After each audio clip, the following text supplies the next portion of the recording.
सभी श्रोतागणों का स्वागत है। आज हम श्रीमती मन्नू भंडारी द्वारा रचित त्रिशंकु कहानी को सुनेंगे। यह एक बहुत ही रोमांचित कहानी है और आपको, यदि आप जवान हैं तो आपको एक बहुत ही अच्छा अनुभव होने वाला है। तो चलिए शुरू करते हैं कहानी को। घर की चार दीवारी आदमी को सुरक्षा देती है, पर साथ ही उसे एक सीमा में बांधती भी है। स्कूल कॉलेज जहां व्यक्ति के मस्तिष्क का विकास करते हैं, वहीं नियम कायदे और अनुशासन के नाम पर उसके व्यक्तित्व को कुंठित भी करते हैं। बात यह है बंधु की हर बात का विरोध उसके भीतर ही रहता है। ये सब मैं किसी किताब के उदाहरण नहीं पेश कर रही। ऐसी भारी भरकम किताबें पढ़ने का मेरा बूता ही नहीं। ये तो उन बातों और बहसों के टुकड़े हैं जो रात दिन हमारे घर में हुआ करती हैं। हमारा घर यानी बुद्धिजीवियों का अखाड़ा। यहाँ सिगरेट के धुएं और कॉफ़ी के प्यालों के बीच बातों के बड़े बड़े तुमार बांधे जाते हैं। बड़ी बड़ी शाब्दिक क्रांतियाँ की जाती हैं। इस घर में काम कम और बातें ज़्यादा होती हैं। मैंने कहीं पढ़ा तो नहीं, पर अपने घर से यह लगता ज़रूर है कि बुद्धिजीवियों के लिए काम करना शायद वर्जित है। मातुश्री अपनी 3 घंटे की तफरीनुमा नौकरी बजाने के बाद मुक्त। थोड़ा बहुत पढ़ने लिखने के बाद जो उसमें बचता है वह या तो बात बहस में जाता है या फिर लोट लगाने में। उनका ख्याल है कि शरीर के निष्क्रिय होते ही मन मस्तिष्क सक्रिय उठते हैं, और ये दिन के 24 घंटों में से 12 घंटे अपना मन मस्तिष्क ही सक्रिय बनाए रखती हैं। पिताश्री और भी 2 कदम आगे। उनका बस चले तो वे नहाए भी अपनी मेज पर ही। जिस बात की हमारे यहाँ सबसे अधिक कताई होती है वह है आधुनिकता। पर जरा ठहरिए, आप आधुनिकता का गलत अर्थ मत निकालिए। यह बाल कटाने और छुरी कांटे से खाने वाली आधुनिकता कतई नहीं। यह है ठेठ बुद्धिजीवियों की आधुनिकता। यह क्या होती है सो तो ठीक ठाक मैं भी नहीं जानती, पर हाँ, इसमें लीक छोड़ने की बात बहुत सुनाई देती है। लीक यानी परंपरा, पुरानी रूढ़ियाँ। आप लीक की दुलत्ती झाड़ते आइए, सिर आंखों पर लीक से चिपक कर आइए, दुलत्ती खाइए। बहसों में यो दुनिया जहान के विषय पीछे जाते हैं, पर एक विषय शायद सब लोगों को बहुत प्रिय है, और वह है शादी। शादी यानी बर्बादी। हल्के फुल्के ढंग से शुरू हुई बात एकदम बौद्धिक स्तर पर चली जाती है। विवाह संस्था एकदम खोखली हो चुकी है। पति पत्नी का संबंध बड़ा नकली और ऊपर से थोपा हुआ है, और फिर धुआंधार ढंग से विवाह की धज्जियां उड़ाई जाती हैं। इस बहस में अक्सर स्त्रियां एक तरफ हो जाती और पुरुष एक तरफ, और बहस का माहौल कुछ ऐसा गर्म हो जाया करता कि मुझे पूरा विश्वास हो जाता कि अब ज़रूर 1-2 लोग तलाक दे बैठेंगे। पर मैंने देखा कि ऐसा कोई हादसा कभी हुआ नहीं। सारे ही मित्र लोग अपने अपने ब्याह को खूब अच्छी तरह समेटकर उस पर जमकर आसन मारे बैठे हैं। हाँ, बहस की रफ्तार और टोन आज भी वही है। आप सोचिए, ब्याह को कोसेंगे तो फ्री लव और फ्री सेक्स को तो कोसना ही पड़ेगा। इसमें पुरुष लोग उछल कर आगे रहते, कुछ इस भाव से मानो बात करते ही इनका आधा सुख तो वे ले ही लेंगे। पापा खुद बड़े समर्थक, पर हुआ यूं कि घर में हमेशा चुपचाप रहने वाली दूर दराज की एक दीदिया ने बिना कभी इन बहसों में भाग लिए ही इस पर पूरी तरह अमल कर डाला, तो पाया कि सारी आधुनिकता अधम। वह तो फिर मम्मी ने बड़े सहज ढंग से सारी बात को संभाला और निरर्थक विवाह के बंधन में बांधकर दीदिया का जीवन सार्थक किया। हालांकि यह बात बहुत पुरानी है और मैंने तो बड़ी दबी ढंगी जबान से इसका जिक्र ही सुना है। वैसे पापा मम्मी का भी प्रेम विवाह हुआ था। यह बात बिल्कुल दूसरी है कि होश संभालने के बाद मैंने उन्हें प्रेम करते नहीं, केवल बहस करते ही देखा है। विवाह के पहले अपने इस निर्णय पर मम्मी को नाना से भी बहुत बहस करनी पड़ी थी, और बहस का यह दौर बहुत लंबा भी चला था शायद। इसके बावजूद यह बहस विवाह नहीं, प्रेम विवाह ही है। जिसका जिक्र मम्मी बड़े गर्व से किया करती हैं। गर्व विवाह को लेकर नहीं, पर इस बात को लेकर है कि किस प्रकार उन्होंने नाना से मोर्चा लिया। अपने और नाना के बीच हुए संवादों को वे इतनी बार दोहरा चुकी हैं कि मुझे वे कंठस्थ से हो गए हैं। आज भी जब वे उसकी चर्चा करती हैं तो लीक से हटकर कुछ करने का संतोष उनके चेहरे पर झलक उठता है। बस ऐसे ही घर में पल रही हूँ, बड़े मुक्त और स्वच्छंद ढंग से। और पलते पलते एक दिन अचानक बड़ी हो गई। बड़े होने का यह एहसास मेरे अपने भीतर से इतना नहीं फूटा जितना बाहर से। इसके साथ भी एक दिलचस्प घटना जुड़ी हुई है। हुआ यूँ कि घर के ठीक सामने एक बरसाती है, एक कमरा और उसके सामने फैली छत। उसमें हर साल 2-3 विद्यार्थी आकर रहते, छत पर घूम घूम कर पढ़ते, पर कभी ध्यान ही नहीं गया। शायद ध्यान जाने जैसी मेरी उम्र ही नहीं थी। इस बार देखा वहाँ 2 लड़के आए हैं। थे तो वे 2 ही, पर शाम तक उनके मित्रों का एक अच्छा खासा जमघट हो जाता और सारी छत ही नहीं, सारा मोहल्ला तक गुलजार। हंसी मजाक, गाना बजाना और आसपास की जो भी लड़कियां उनकी नज़र के दायरे में आ जाती, उन पर चुटीली फब्तियाँ। पर उनकी नज़रों का असली केंद्र हमारा घर, और स्पष्ट कहूँ तो मैं ही थी। बरामदे में निकलकर मैं कुछ भी करूँ, उधर से एक न एक रिमार्क हवा में उछलता हुआ टपकता और मैं भीतर तक थरथरा उठती। मुझे पहली बार लगा कि मैं हूँ, और केवल हूँ ही नहीं, किसी के आकर्षण का केंद्र हूँ। ईमानदारी से कहूँ तो अपने होने का पहला एहसास बड़ा रोमांचक लगा, और अपनी ही नज़रों में मैं नई हो उठी, नई और बड़ी। अजीब सी स्थिति थी। जब वे फब्तियाँ कसते तो मैं गुस्से से भन्ना जाती।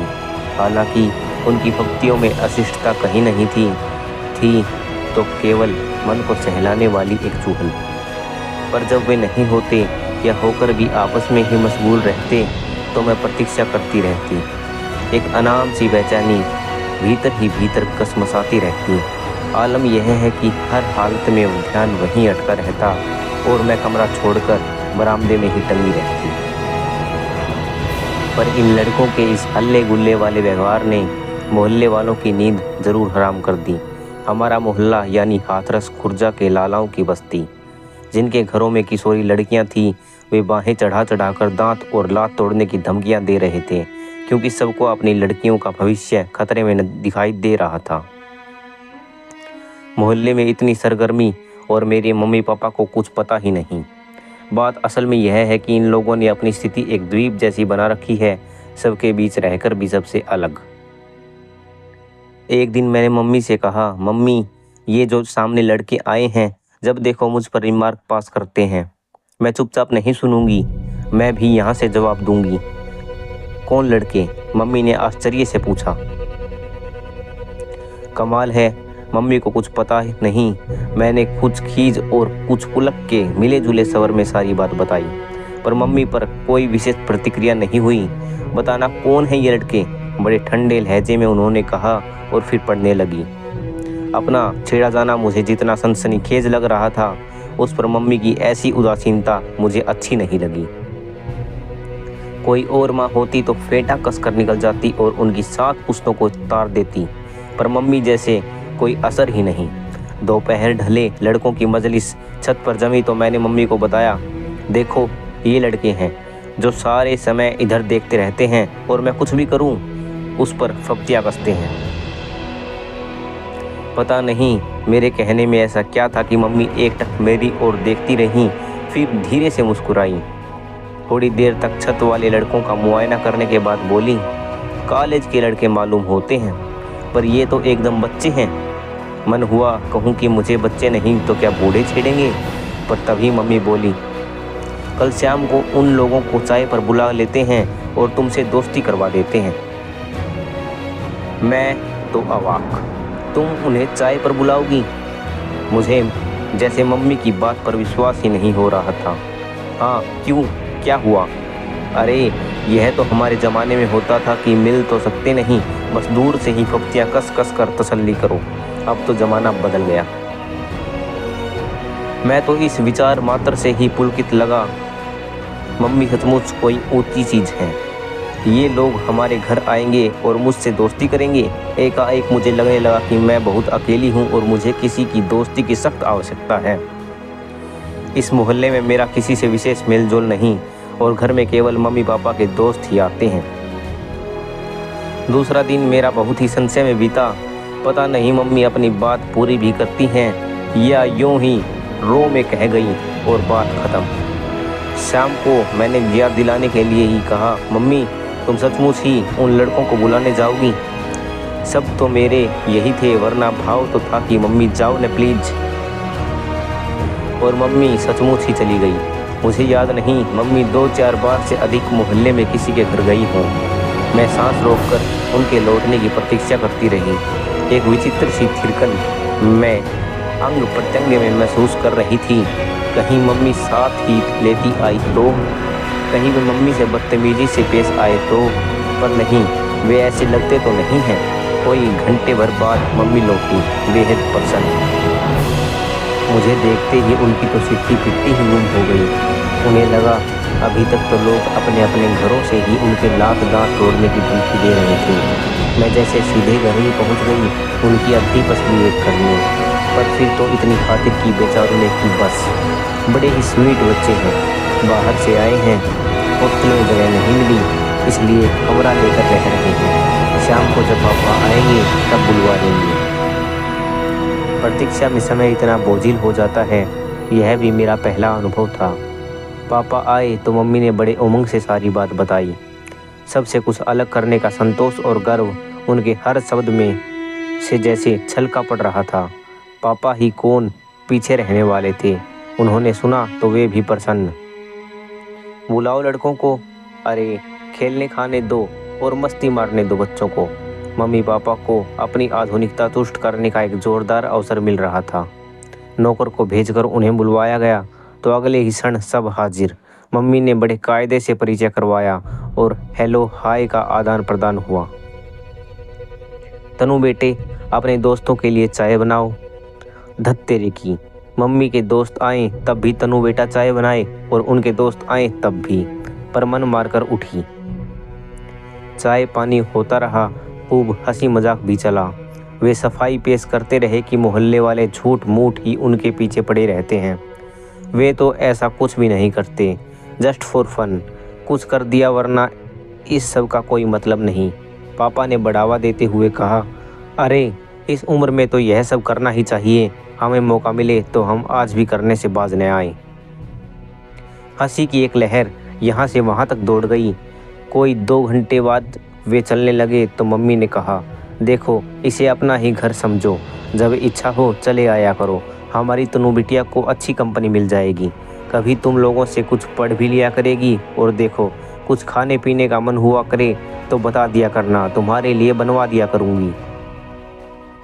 और वे लोग पापा के खुलेपन और मम्मी की आत्मीयता और स्नेह पर मुग्ध होते हुए चले गए। बस जिससे दोस्ती करवाने के लिए उन्हें बुलाया गया था, यह बेचारी इस तमाशे की मात्र दर्शक भर ही बनी रही। उनके जाने के बाद बड़ी देर तक उनको लेकर ही चर्चा होती रही।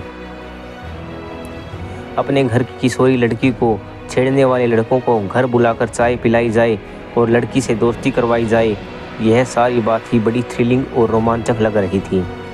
दूसरे दिन से मम्मी हर आने वाले से इस घटना का उल्लेख करती। वर्णन करने में पट्टू मम्मी नीरस से नीरस बात को ऐसा दिलचस्प बना देती हैं। फिर यह तो बात ही बड़ी दिलचस्प थी। जो सुनता वही कहता, वाह यह हुई ना कुछ बात। आपका बड़ा स्वस्थ दृष्टिकोण है चीज़ों के प्रति, वरना लोग बातें तो बड़ी बड़ी करेंगे पर बच्चों को घोट कर रखेंगे और जरा सा शक ओ शुभ हो जाए तो बाकायदा जासूसी करेंगे। और मम्मी इस प्रशंसा से निहाल होती हुई कहती, और नहीं तो क्या, मुक्त रहो और बच्चों को मुक्त रखो। हम लोगों को बचपन में यह मत करो, यहाँ मत जाओ कह कहकर कितना बांधा गया था। हमारे बच्चे तो कम से कम इस घुटन के शिकार न हों। पर मम्मी का बच्चा उस समय एक दूसरी ही घुटन का शिकार हो रहा था, और वह यह कि जिस नाटक की हीरोइन उसे बनना था उसकी हीरोइन मम्मी बन बैठी। खैर, इस सारी घटना का परिणाम यह हुआ कि उन लड़कों का व्यवहार एकदम ही बदल गया। जिस शराफत को मम्मी ने उन पर लाद दिया, उनके अनुरूप व्यवहार करना उनकी मजबूरी बन गई। अब जब भी वे अपनी छत पर मम्मी पापा को देखते तो अदब में लपेटकर एक नमस्कार और मुझे देखते तो मुस्कान में लपेटकर एक हाय उछाल देते।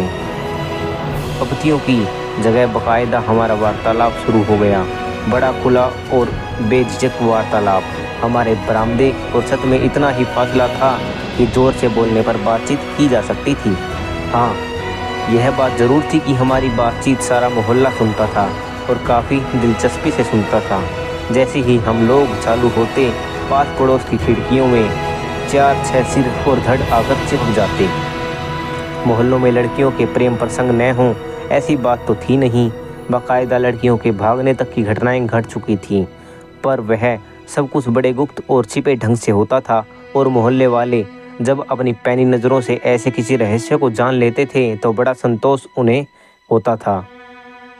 पुरुष मूछों पर ताव देकर और स्त्रियां हाथ नचा नचाकर खूब नमक मिर्च लगाकर इन घटनाओं का यहाँ से वहाँ तक प्रचार करती, कुछ इस भाव से कि अरे हमने दुनिया देखी है, हमारी आंखों में कोई नहीं धूल झोंक सकता है। पर यहाँ स्थिति ही उलट गई थी। हमारा वार्तालाप इतने खुलेआम होता था कि लोगों को खिड़कियों की ओट से छिप छिप कर देखना सुनना पड़ता था और सुनकर भी ऐसा कुछ उनके हाथ नहीं लगता था जिससे वे कुछ आत्मिक संतोष पाते। पर बात को बढ़ना था और बात बढ़ी। हुआ यह कि धीरे धीरे छत की मजलिस मेरे अपने कमरे में जमने लगी। रोज़ ही कभी 2 तो कभी 3 या 4 लड़के आकर जम जाते और दुनिया भर के हंसी मजाक और गपशप का दौर चलता। गाना बजाना भी होता और चाय पानी भी। शाम को मम्मी पापा के मित्र आते तो इन लोगों में से कोई न कोई बैठा ही होता। शुरू में जिन लोगों ने मुक्त रहो और मुक्त रखो की बड़ी प्रशंसा की थी, उन्होंने मुक्त रहने का जो रूप देखा तो उनकी आंखों में भी कुछ अजीब सी शंकाएं तैरने लगी। मम्मी की एक आध मित्र ने दबी जबान में कहा भी, तनु तो बड़ी फास्ट चल रही है। मम्मी का अपना सारा उत्साह मंद पड़ गया था और लीक से हटकर कुछ करने की थ्रिल पूरी तरह झड़ चुकी थी। अब तो उन्हें इस नंगी सच्चाई को झेलना था कि उनकी निहायत ही कच्ची और नाजुक उम्र की लड़की 3-4 लड़कों के बीच घिरी रहती है।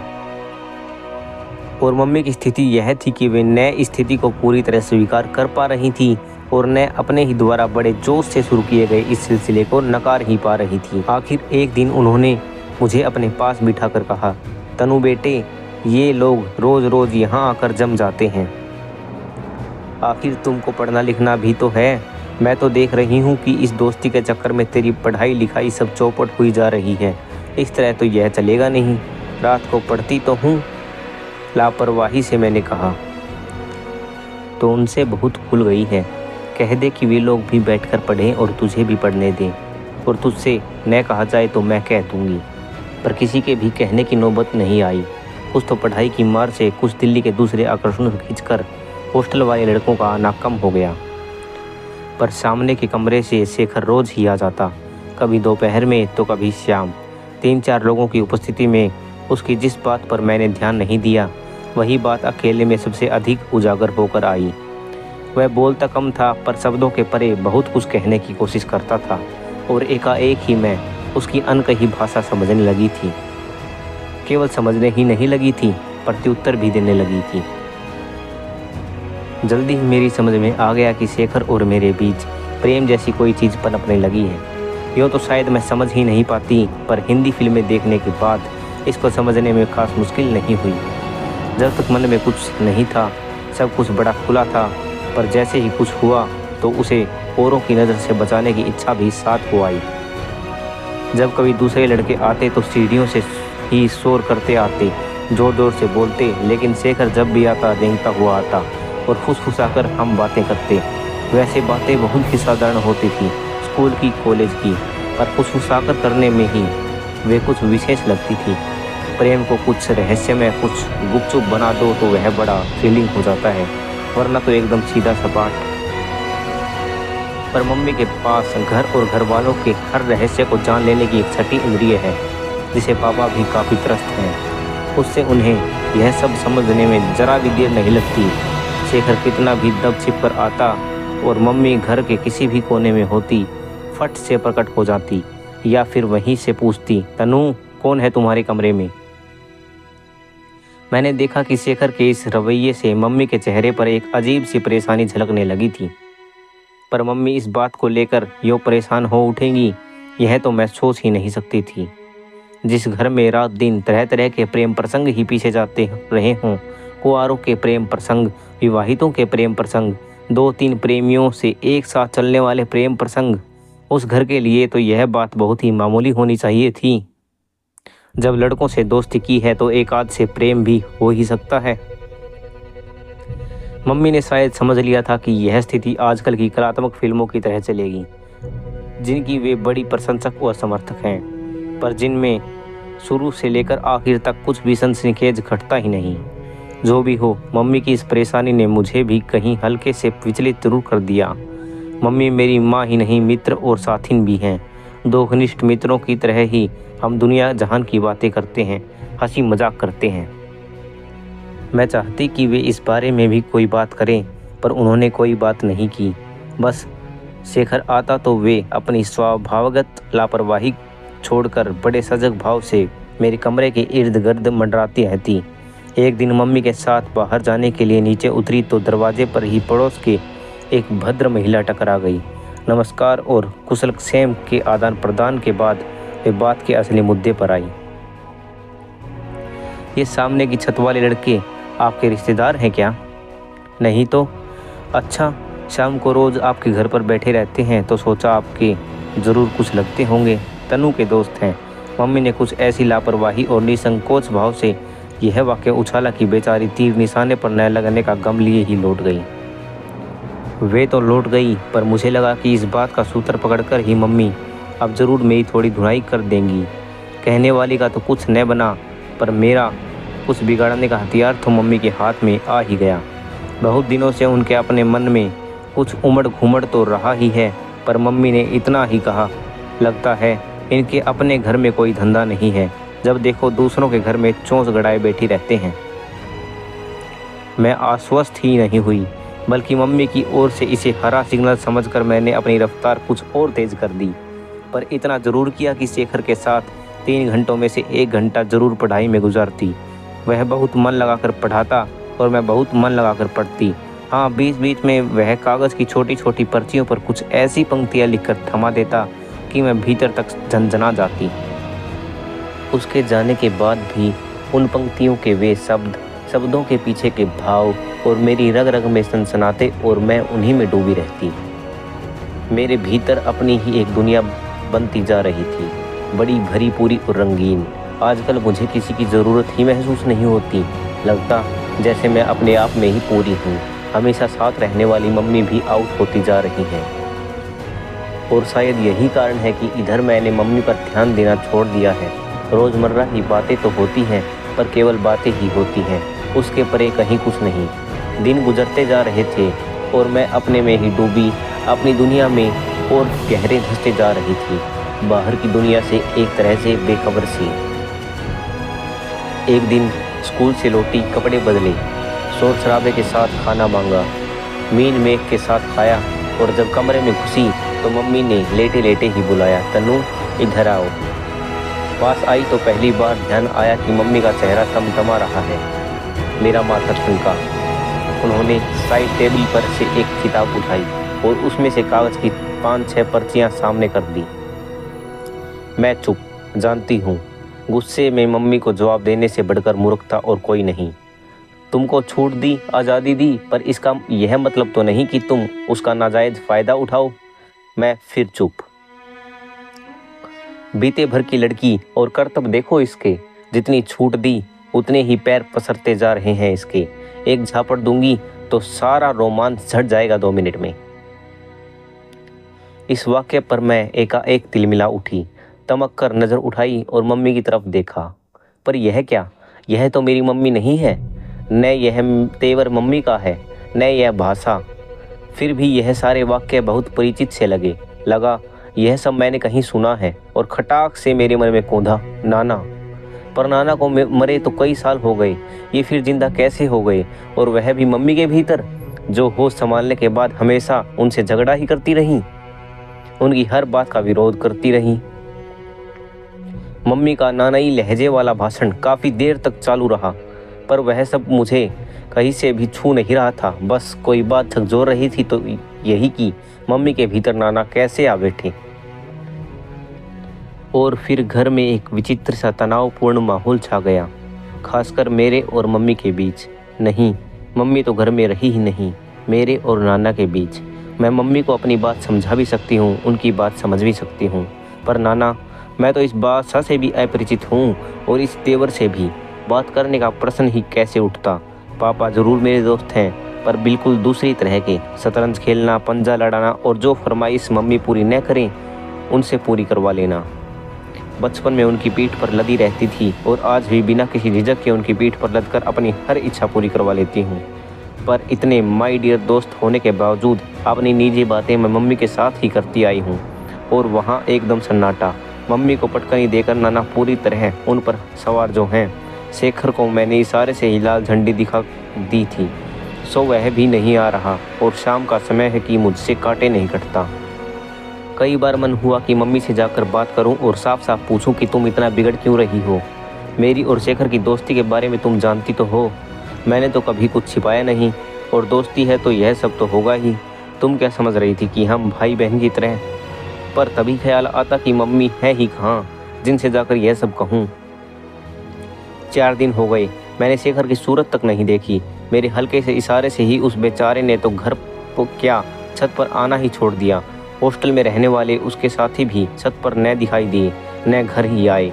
कोई आता तो कम से कम उसका हालचाल ही पूछ लेती। मैं जानती हूँ वह बेवकूफ़ी की हद तक भावुक है।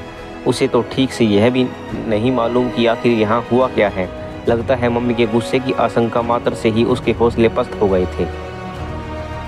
वैसे कल से मम्मी के चेहरे का तनाव कुछ ढीला जरूर हुआ है। 3 दिन से जमी हुई शक्ति जैसे पिघल गई हो। पर मैंने तय कर लिया है कि बात अब मम्मी ही करेंगी। सवेरे नहा धोकर मैं दरवाजे के पीछे अपनी यूनिफॉर्म प्रेस कर रही थी। बाहर मेज पर मम्मी चाय बना रही थी और पापा अखबार में सिर गड़ाए बैठे थे। मम्मी को शायद मालूम ही नहीं पड़ा कि मैं कब नहाकर बाहर निकल आई। वे पापा से बोली, जानते हो कल रात को क्या हुआ? पता नहीं, तब से मन बहुत ख़राब हो गया। उसके बाद मैं तो सो ही नहीं पाई। मम्मी के सवर की कोमलता से मेरा हाथ जहाँ का तहाँ थम गया और कान बाहर लग गए। आधी रात के करीब मैं बाथरूम जाने के लिए उठी। सामने छत पर घुप अंधेरा छाया हुआ था। अचानक एक लाल सितारा सा चमक उठा। मैं चौंकी, गौर से देखा तो धीरे धीरे एक आकृति उभर आई। शेखर छत पर खड़ा सिगरेट पी रहा था। मैं चुपचाप लौट आई। कोई 2 घंटे बाद फिर गई तो देखा वह उसी छत पर टहल रहा था। बेचारा, मेरा मन जाने कैसा हो आया। तनु भी कैसी बुझी बुझी रहती है। फिर जैसे अपने को ही धिक्कारती सी बोली, पहले तो छूट दो, जब आगे बढ़े तो खींचकर चारों खाने चित कर दो। यह भी कोई बात हुई भला? राहत की एक गहरी निश्वास मेरे भीतर से निकल पड़ी। जाने कैसा आवेग मन में उमड़ा की इच्छा हुई दौड़कर मम्मी के गले में लग जाऊं। लगा जैसे अरसे के बाद मेरी मम्मी लौट कर आई हों। पर मैंने कुछ नहीं कहा, बस अब खुलकर बात करूंगी। 4 दिन से न जाने कितने प्रश्न मन में घूमट रहे थे। अब क्या, अब तो मम्मी हैं और उनसे तो कम से कम यह कहा पूछा जा सकता है। पर घर पहुंचकर जो देखा तो अवाक।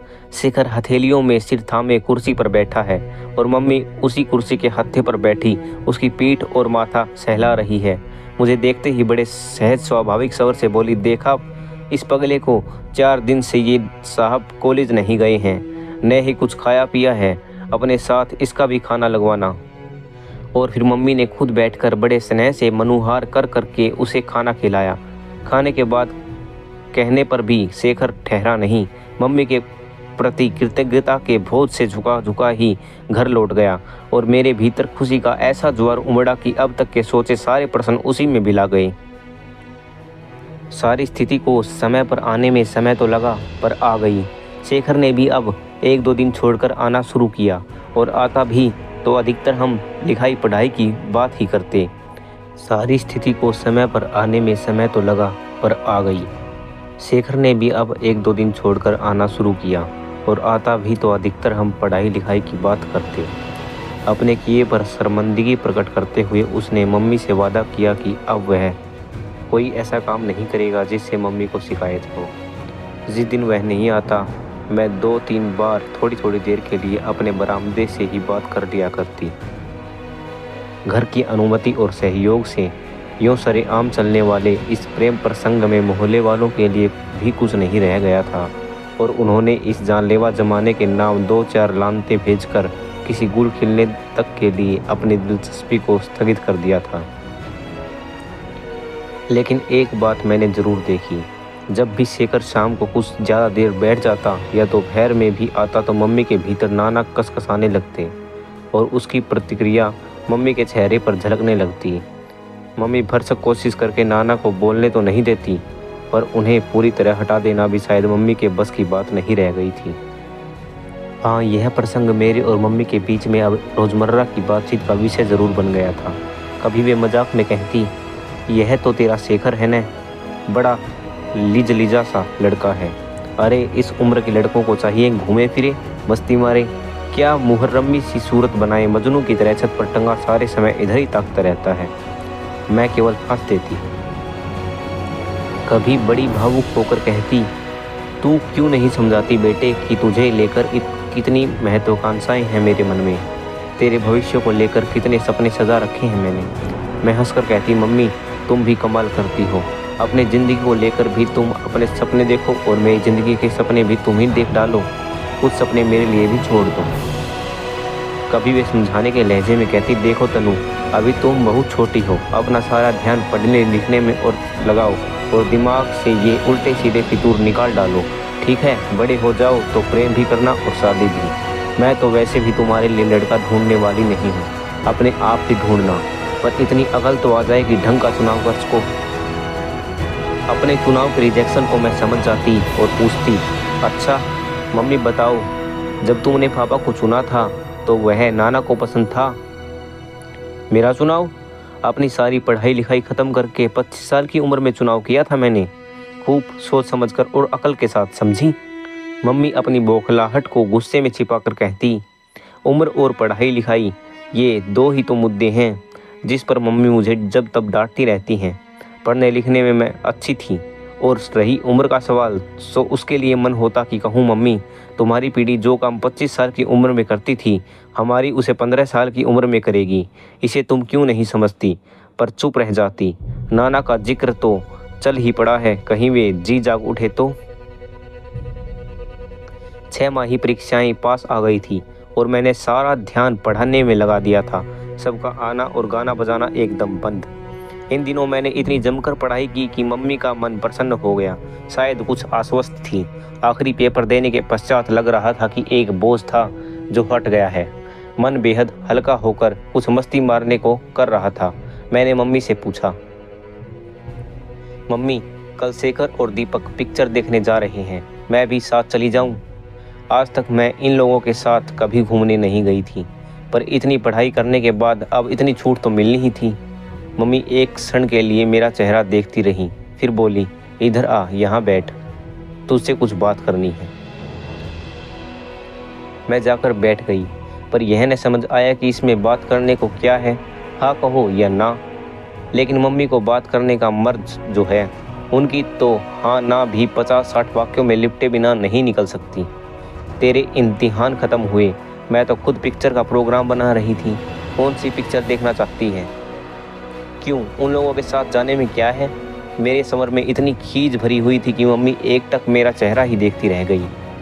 तनु तुझे पूरी छूट दे रखी है बेटे, पर इतनी ही तेज चल कि मैं भी तेरे साथ चल सकूं। तुम साफ कहो न कि जाने दोगी या नहीं, बेकार की बातें। मैं भी साथ चल सकूं, तुम्हारे साथ चल सकने की बात भला कहाँ से आ गई? मम्मी ने पीठ सहलाते हुए कहा, साथ तो चलना ही पड़ेगा, कभी औंधे मुँह गिरी तो उठाने वाला भी तो चाहिए। मैं समझ गई कि मम्मी नहीं जाने देंगी, पर इस तरह प्यार से मना करती हैं तो झगड़ा भी तो नहीं किया जा सकता। बहस करने का सीधा सा मतलब है कि उनका बखारा हुआ दर्शन सुनो, यानी 50 मिनट की एक क्लास। पर मैं कतई नहीं समझ पाई कि जाने में आखिर हर्ज क्या है। पर बात में ना नुकुर कहाँ तो करती थी कि बचपन में यह मत करो, यहाँ मत जाओ कहकर हमको बहुत डांटा गया था और खुद आप वही सब कर रही हैं। देख लिया इनकी बड़ी बड़ी बातों को। मैं उठी और दंदनाती हुई अपने कमरे में आ गई। हाँ, एक वाक्य ज़रूर थमा गई, मम्मी जो चलेगा वह गिरेगा भी, और जो गिरेगा वह उठेगा भी, और खुद ही उठेगा, उसे किसी की ज़रूरत नहीं। पता नहीं मेरी बात की उन पर प्रतिक्रिया हुई या उनके अपने मन में ही कुछ जागा कि शाम को उन्होंने खुद शेखर और उसके कमरे पर आए 3-4 लड़कों को बुलवाकर मेरे ही कमरे में मजलिस जमवाई और खूब गरम गरम खाना खिलाया। कुछ ऐसा रंग जमा कि मेरा दोपहर वाला आक्रोश धुल गया। इम्तिहान ख़त्म हो गए थे और मौसम सुहावना था। मम्मी रवैया भी अनुकूल था। सो दोस्ती का स्थगित हुआ सिलसिला फिर शुरू हो गया और आजकल तो जैसे उसके सिवाय कुछ रह ही नहीं गया था। पर फिर एक झटका। उस दिन मैं अपनी सहेली के घर से लौटी तो मम्मी की सख्त आवाज़ सुनाई दी, तनु इधर आओ तो। आवाज़ से ही लगा कि यह खतरे का सिग्नल है। एक क्षण को मैं सख्ते में आ गई। पास गई तो चेहरा पहले की तरह सख्त। तुम शेखर के कमरे में जाती हो? मम्मी ने बंदूक डाली। समझ गई कि पीछे गली में किसी ने अपना करतब दिखाया है। कब से जाती हो? मन तो हुआ कि कहूँ जिसने जाने की खबर दी है उसने बाकी बातें भी बता ही दी होंगी, कुछ जोड़ तोड़ कर ही बताया होगा। पर मम्मी जिस तरह भबक रही थी उसमें चुप रहना ही बेहतर समझा। वैसे मुझे मम्मी के इस गुस्से का कोई कारण समझ ही नहीं आ रहा था। 2-3 बार यदि मैं थोड़ी थोड़ी देर के लिए शेखर के कमरे में चली गई तो ऐसा क्या गुनाह हो गया। पर मम्मी का हर काम सकारण होता नहीं, बस वे तो मूड पर ही चलती हैं। अजीब मुसीबत थी। गुस्से में मम्मी से बात करने का कोई मतलब नहीं और मेरी चुप्पी मम्मी के गुस्से को और भड़का रही थी। याद नहीं है मैंने शुरू में ही तुमसे मना कर दिया था कि तुम उनके कमरे पर कभी नहीं जाओगी। 3-3 घंटे वह यहाँ धूनी रमा कर बैठता है, उसमें जी भरा नहीं तुम्हारा? दुख, क्रोध और आतंक की परतें उनके चेहरे पर गहरी होती जा रही थी और मैं समझ ही नहीं पा रही थी कि कैसे उन्हें सारी स्थिति समझाऊं। वह तो बेचारे सामने वाली ने मुझे बुलाकर आगे कर दिया। जानती है यह सिर आज तक किसी के सामने झुका नहीं, पर वहाँ मुझसे आंख नहीं उठाई गई। मुंह दिखाने लायक मत रखना हमको कहीं भी। सारी गली में थू थू हो रही है, नाक कटा कर रख दी। गजब, इस बार तो सारा मोहल्ला ही बोलने लगा मम्मी के भीतर से। आश्चर्य है कि जो मम्मी आज तक अपने आसपास से बिल्कुल कटी हुई थी, जिसका मजाक ही उड़ाया करती थी, आज कैसे उसके सुर में सुर मिलाकर बोल रही हैं। मम्मी का भाषण बदस्तूर चालू, पर मैंने तो अपने कान के स्विच ही ऑफ कर दिए। जब गुस्सा ठंडा होगा, मम्मी अपने में लौट आएंगी, तब समझा दूंगी। मम्मी, इस छोटी सी बात को तुम नाहक इतना तूल दे रही हो। पर जाने कैसी डोज ले आई हैं इस बार कि उनका गुस्सा ठंडा ही नहीं हो रहा। और हुआ यह कि उनके गुस्से से मुझे गुस्सा चढ़ने लगा। फिर घर में एक अजीब सा तनाव बढ़ गया। इस बार मम्मी ने शायद पापा को भी सब कुछ बता दिया है। कहा तो उन्होंने कुछ नहीं, वे शुरू से ही इस सारे मामले से आउट ही रहे हैं। पर इस बार उनके चेहरे पर भी एक अनकहा सा तनाव दिखाई जरूर दे रहा है। पर मैंने जैसे ही अपना पहला कदम रखा, घसीटकर मुझे अपनी ही खींची लीक पर लाने के तंद फंद शुरू हो गए। मैंने मन में ढेर तरह सोच डाले कि एक दिन बाकायदा मम्मी से बहस करूंगी। साफ साफ कहूंगी कि मम्मी, इतने ही बंधन लगा कर रखना था तो शुरू से वैसे पालती, क्यों झूठ मूठ आज़ादी देने की बातें करती सिखाती रही। इस बार मेरा भी मन सुलग कर इस तरह राख हो गया कि मैं गुमसुम सी अपने कमरे में ही पड़ी रहती। मन बहुत भर आता तो रो लेती। घर में सारे दिन हंसती खिलखिलाती रहने वाली मैं एकदम चुप होकर अपने में ही सिमट गई थी। हाँ, एक वाक्य जरूर बार बार दोहरा रही थी कि मम्मी, तुम अच्छी तरह समझ लो कि मैं भी अपने मन की ही करूँगी। हालांकि मेरे मन में क्या है इसकी कोई भी रूपरेखा मेरे सामने न थी। मुझे नहीं मालूम कि इन 3-4 दिनों में बाहर क्या हुआ। घर बाहर की दुनिया से कटी, अपने ही कमरे में सिमटी मैं मम्मी से मोर्चा लेने के दांव सोच रही थी। पर आज दोपहर मुझे कतई अपने कानों पर विश्वास नहीं हुआ जब मैंने मम्मी को अपने बरामदे से ही चिल्लाते हुए सुना, शेखर, कल तो तुम लोग छुट्टियों में अपने घर चले जाओ। आज शाम अपने दोस्तों के साथ खाना इधर ही खाना। नहीं जानती किस जद्दोजहद से गुजरकर मम्मी स्थिति पर पहुंची होंगी। और रात को शेखर दीपक और रवि के साथ खाने की मेज पर डटा हुआ था। मम्मी उतने ही प्रेम से खाना खिला रही थी। पापा वैसे ही खुले ढंग से मजाक कर रहे थे, मानो बीच में कुछ घटा ही नहीं। अगल बगल की खिड़कियों से 2-4 चिपके हुए थे। सब कुछ पहले की तरह बहुत सहज स्वाभाविक हो उठा था। केवल मैं इस सारी स्थिति से एकदम तटस्थ यही सोच रही थी कि नाना पूरी तरह नाना थे 100%, और इसी से मम्मी के लिए लड़ना कितना आसान हो गया होगा। पर इन मम्मी से लड़ा भी कैसे जाए जो एक पल नाना होकर जीती हैं और एक पल मम्मी होकर।